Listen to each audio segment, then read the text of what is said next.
Hi, I'm Rob, and in this Gems of War video, I'm going to give you a complete rundown on what medals do. Now at the top of the screen, where it's between L1 and R1, you can see I have 3 medals there. Now this is the existing set of medals that you have active. Underneath that, you'll see L2 and R2, and if I change this on my PlayStation controller, obviously the control method for this will be different on different formats. That changes the medal set. Now, just to make this important, this is not additional medals you have active at the same time. This is literally a different set. It is there for convenience, so you have got 3 different available medal sets which you can switch to at any given moment. This set I have 3 Orpheus medals, which means nothing in this set will be active. It is literally the visible medals in your set which are active at any one time. Now let's go over the medals one at a time. At the bottom of the screen, you'll see some things which are greyed out, and that is because they haven't evolved yet. On the left-hand side of the screen, where you can see, for example, I have Badge of Seasons greyed out, it's because I don't have enough tokens yet to evolve it into a badge. There it is, it's Token of Seasons times 2. Once I get another one, it will evolve into a badge and eventually into a Medal of Seasons. And the reason why it's lit up on the end is because I already have 20 Medals of Seasons. When I evolve that further to a medal, I'll then have 21. As it says, tokens cannot be equipped. Collect 3 tokens of the same type to evolve it into a badge. And this is the same for all the other types of medals as well. The medal here, in this case it's called the Prism medal, is a world event medal, and this will change every single world event and therefore change every week. It'll have a different name, but the effect is very similar. This one gives 160% spell damage for all troops in the current event when you get it evolved into a medal. But it starts off as a token, same as anything else, and when you get enough of them in the world event, it will evolve into a badge where you do more damage, and then eventually into the Mighty Medal, where you can do a lot of spell damage, and it's sometimes skull damage boost or sometimes both, which is really nice when that happens. Now let's go over each of these things one at a time and the benefits of each. The Medal of Nisha, the hardest medal to get in the game, because you can only get these if you do explore level 9, 10, 11 or 12. The percentage chance of getting something which evolves to a Medal of Nisha is going to improve on the higher levels, so do explore level 12 if you want the best chance of getting a Medal of Nisha.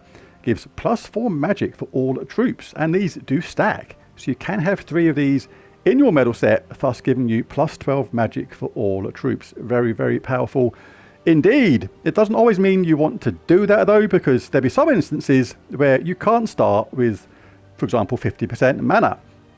This is where the Medal of Anu comes into it. 20% starting mana, not just for you, but for your entire team. Obviously, there are some teams where you get 50% start on all your team, like Geomancer. If you chose Geomancer, which gives 50% start to all construct troops, and you had all constructs, all your team will have 50% mana start, and there's no need to have a Medal of Anu. It will be absolutely wasted, so pick something else. Medal of Seasons, +4 attack, life and armor for all troops. Literally what it says on the tin. A nice boost to all your stats, and you can have multiples of these. You can have 3 of them in your medal set, thus having +12 attack, life and armor for all the troops. It is worth noting a Medal of Anu is the only medal which can't be stacked. You can't have 3 of these and have 60% mana start on all troops. That just would not be fair, especially if you run a goblin team. That would be absolutely ludicrous. So never equip more than 1 Medal of Anu. It is completely being wasted. Medal of Arania, +4 attack for all troops, and that is it. It's a strange medal for me because it's still classed as an epic. Yet a Medal of Seasons gives +4 attack, life and armor for all troops, where this just does attack. So if you have both of these, always equip the Medal of Seasons and ignore the Medal of Arania. Medal of Orpheus, +10% chance to cleanse each troop when my turn begins. Now there'll be times when you want a Medal of Orpheus and times when you don't. The times when you may not need it are where maybe you're using a Voice of Orpheus in your team, who cleanses all allies on a yellow match, or maybe you've got a Queen Beatrix in your team who cleanses all allies on a 4 match. So it's not always necessary to have a Medal of Orpheus. Where you do want to have some Medal of Orpheus is when you're up against them teams that maybe entangle you, freeze you, things like that, and you don't have a Queen Beatrix or a Voice of Orpheus, someone like that, or someone with a cleanse in your team. This is where the Medal of Orpheus is really good, plus 10% chance to cleanse each troop when my turn begins. Now importantly, these do stack, but not as you may think they do.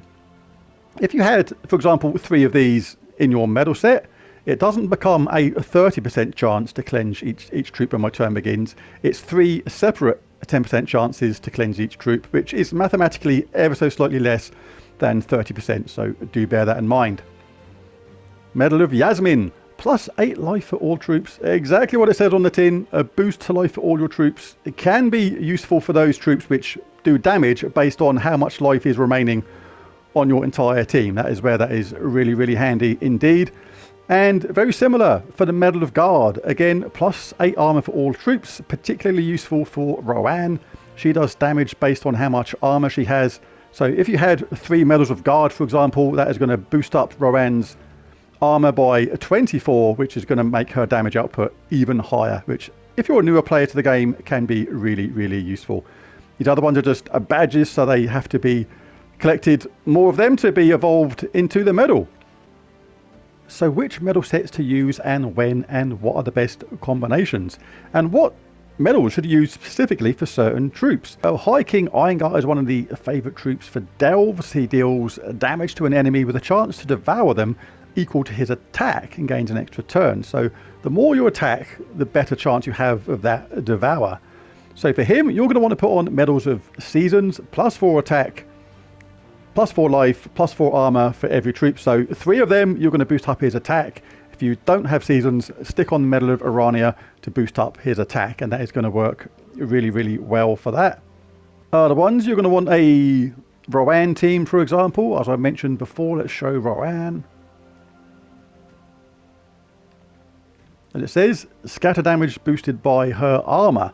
So for her, you want to put on Medals of Guard. As I said a moment ago, that's going to boost up her armor and increase her damage.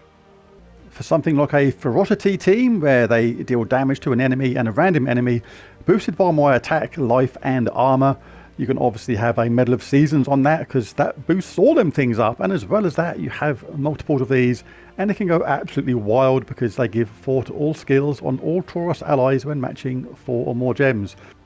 Now let's briefly go over other situations, and one example is your Guild Wars defense.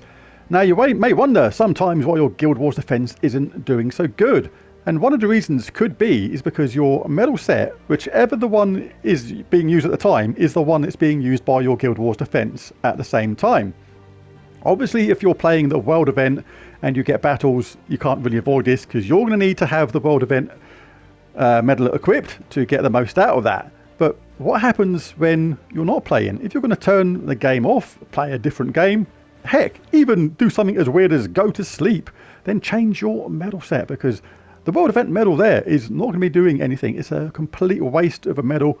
In Guild Wars, I like to do something like this. This is my standard sort of setup when I'm not playing anything. For Guild Wars, if I know, for example, that all my Guild Wars defenses have a 50% start, then you can certainly take out that Medal of Anu and swap it for something else, like another Nisha to boost up the damage. But if you've got a different load of defenses which do all the different things, you don't want to keep checking it every 5 minutes to see, or every day to make sure you're finely tuned on your medals, then this is a good set to go with. Just 1 Nisha, 1 Anu, 1 Orpheus. You don't actually know what the opponent is going to attack you with. If they're going to start trying to root trap you with entanglement or freeze you from the start, then an extra Orpheus can save you from that. If all the troops don't have a 50% start with mana or anything like that, they can have a 20% start. That can be a game changer, and a Nisha is going to give everybody a nice little boost, and that is across the board. So no matter what your defense is doing on Guild Wars, this is a nice medal set for just all round general purpose. Just remember to activate it. Don't leave it on something like that before you go to bed. Change it to this medal set, then go to bed. And there's my video on medals. If you found it useful or helpful, it'd be really cool if you click that like and subscribe button. It really does help. And tell your guild, tell other people that play Gems of War, that kind of thing about my videos. It's all very useful. But most of all, thanks for watching, and I'll catch you again next time. Bye for now.